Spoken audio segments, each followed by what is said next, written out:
মোৰ পেটত দুটা মাছৰ কণা বনাইছোঁ, এটা মতা আনটো মাইকী।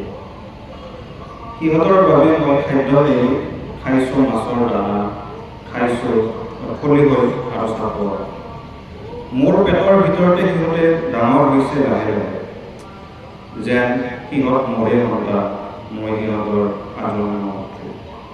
এই যে পৃথিৱীৰ সকলো মাছ মানুহে খাই শেষ কৰি পেলালে, সেয়ে কোনেও গম নোপোৱাকৈ মোৰ পেটৰ ভিতৰত কৰিছোঁ দুটা মাছ। মোৰ ভিতৰতে বাঢ়ি আহিছে সিহঁতৰ এখন ধুনীয়া সংসাৰ।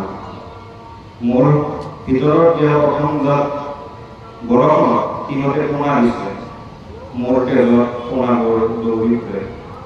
যুগে যুগে মানুহে মাছৰ ওপৰত কৰি অহা অত্যাচাৰৰ ৰেট মই অকলে প্ৰতিৰোধ কৰিব ওলাইছোঁ।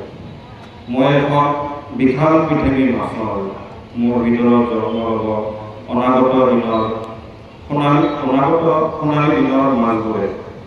মোৰ পেট ফালি ওলাই আহিব সৰু বৰ ভিন ভিন মাছ, আকৌ পৃথিৱীখন মাছেৰে ভৰি পৰিব।